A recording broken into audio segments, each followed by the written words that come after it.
ಬಾಣಂತಿಯರಿಗೆ ಅಡುಗೆ ಮಾಡುವಾಗ ಈ ಒಂದು ಪದಾರ್ಥಗಳನ್ನ ಬಳಸಬಾರ್ದು ಅಂತ ನಮ್ಮ ಅಜ್ಜಿ ಹೇಳ್ತಾ ಇದ್ರು. ಅದು ಯಾವ್ದು ಗೊತ್ತಾ? ಒಂದು ಹಸಿ ತೆಂಗಿನಕಾಯಿ, ಅಂದರೆ ತೆಂಗಿನಕಾಯಿ ತುರಿನ ನಾವು ಬಳಸ್ತಿರ್ಲಿಲ್ಲ. ಸೊ ಅದಕ್ಕೆ ರೀಪ್ಲೇಸ್ಮೆಂಟ್ ನಮ್ಮಮ್ಮ ಏನು ಮಾಡ್ತಿದ್ರು ಗೊತ್ತಾ? ಒಣ ಕೊಬ್ಬರಿನ ಯೂಸ್ ಮಾಡ್ತಾಯಿದ್ರು.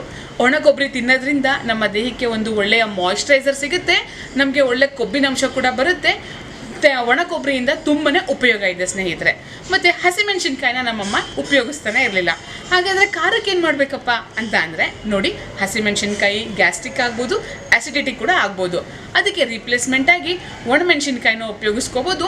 ಮತ್ತು ಕರಿಮೆಣಸು ಅಂದರೆ ಪೆಪ್ಪರ್ ಅಂತೀವಲ್ವ, ಅದನ್ನು ಕೂಡ ಉಪಯೋಗಿಸ್ಕೋಬೋದು. ಟೊಮ್ಯಾಟೊ ಚಟ್ನಿ ನಮ್ಮ ತಾಯಿ ಕೊಡ್ತಾನೆ ಇರಲಿಲ್ಲ, ಯಾಕಂದರೆ ಶೀತ ಆಗ್ಬೋದು ಅಂತ ಹೇಳಿ. ಅದಕ್ಕೆ ರೀಪ್ಲೇಸ್ಮೆಂಟಾಗಿ ನಮ್ಮ ತಾಯಿ ತೊಂಡೆಕಾಯಿ ಚಟ್ನಿನ ಕೊಡ್ತಾಯಿದ್ರು, ಮತ್ತು ಶುಂಠಿ ಚಟ್ನಿನ ಕೂಡ ಕೊಡ್ತಾಯಿದ್ರು.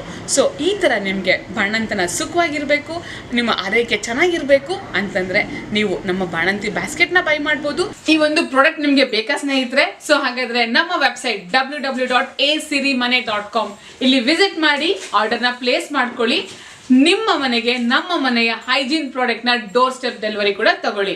ಜೊತೆಗೆ ಇದ್ರ ಬಗ್ಗೆ ವಿಚಾರ ತಿಳ್ಕೋಬೇಕು ಅಂತಂದ್ರೆ ನಮ್ಮ ಇನ್ಸ್ಟಾಗ್ರಾಮ್ ಪೇಜ್, ಫೇಸ್ಬುಕ್ ಪೇಜ್ನ ಫಾಲೋ ಮಾಡಿ, ಯೂಟ್ಯೂಬ್ ಚಾನಲ್ಗೆ ಸಬ್ಸ್ಕ್ರೈಬ್ ಆಗಿ. Thank you so much. ನಿಮ್ಮೆಲ್ಲರ ಪ್ರೀತಿಯ ಎ ಸಿರಿಮನೆಯ ಸುಪಸಿರಿ ರಾಕೇಶ್.